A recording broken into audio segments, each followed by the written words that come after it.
কখনো এসএফআই এর মহিলা কর্মীদের গায়ে হাত দিচ্ছে পুলিশ, আবার কখনো পাল্টা পুলিশের কলারে হাত দিলেন মহিলা কর্মীরা।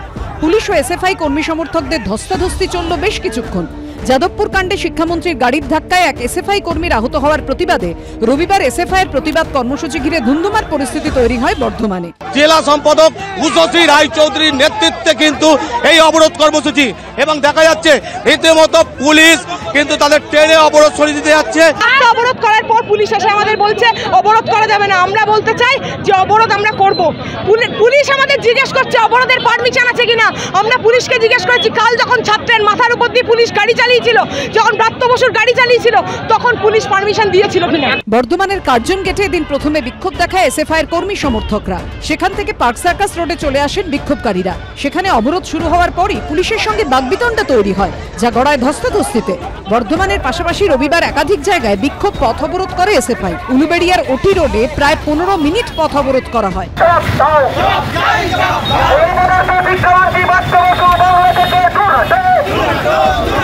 অন্যদিকে উত্তর 24 পরগনার বারাসতে চাপাডালি মোড় থেকে মিছিল করে থানায় গিয়ে ব্রাত্য বসুর নামে অভিযোগ জানানো হয়। প্রতিবাদ হয় জলপাইগুড়িতেও।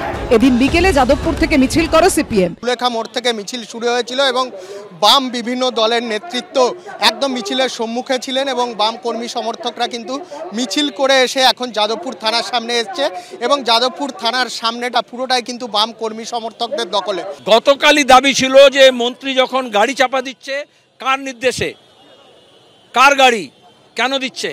পশ্চিমবঙ্গের বুকে কেউ কখনো ভেবেছিল ক্যাম্পাসের মধ্যে শিক্ষামন্ত্রীর গাড়ি বিশ্ববিদ্যালয়ের ছাত্রকে গাড়ি চাপা দিয়ে মারবার চেষ্টা করবে? কেন আজকে কলেজ বিশ্ববিদ্যালয়ে গোটা দেশে এবং আমাদের রাজ্যে নির্বাচন হচ্ছে না? কারণ স্বৈরতান্ত্রিক প্রবণতা, ক্ষমতার দম্ভ, এবং সেখানে দাঁড়িয়ে মানুষকে অধিকার দেওয়া যাচ্ছে না। অন্যদিকে যাদবপুর বিশ্ববিদ্যালয়ে শিক্ষামন্ত্রীকে ঘিরে বিক্ষোভ ও হেনস্থার অভিযোগে রাস্তায় নামে তৃণমূল। ব্রাত্য বসুর বিধানসভা কেন্দ্র দমদমে মিছিল করে শাসক দল। দমদমের পাশাপাশি সিউড়ি, দুর্গাপুর ও বাঁকুড়ায় পথে নামে তৃণমূল। ওরা গুন্ডা, ওরা দুষ্কৃতী। ওই বিশ্ববিদ্যালয়ে তো উপাচার্য হত্যার ইতিহাস আছে। যারা শিক্ষামন্ত্রী গাড়ির সামনের সিটে বসা অবস্থায় গাড়ির কাঁচ চুরমার করে, শিক্ষামন্ত্রীর গায়ে কাঁচ পড়ে, শিক্ষামন্ত্রীকে টার্গেট করে হামলা হয়, তিনি ওখানে অপেক্ষা করবেন কার জন্য, কিসের জন্য? তিনি তো বলেছিলেন ভেতরেই কথা বলবে, এরা কথা বলবে না, হামলা করেছে, এখন তারা নাটক করতে নেমেছে। শিক্ষামন্ত্রীর শাস্তির দাবিতে এদিন যাদবপুরের 8B বাস স্ট্যান্ডের সামনে থেকে মিছিল করে এসইউসির ছাত্র সংগঠন এআইডিএসও। হয় রাস্তা অবরোধ। আজকে এসএফআই, সিপিএম এর নেতৃত্ব, বয়স্ক নেতৃত্ব তারাও রাস্তায় নেমে গেছেন। তৃণমূল কংগ্রেস অক্সিজেন যোগাচ্ছে, অপ্রাসঙ্গিক রাজনৈতিক শক্তিকে আক্রমণ করছে যাতে বিরোধী ভোট ভাগ করা যায়। যাদবপুর কাণ্ডে সোমবার পথে নামছে বিজেপি। এদিন যাদবপুরের 8Bতে প্রতিবাদ সভা করে মানবাধিকার সংগঠন এপিডিআরও।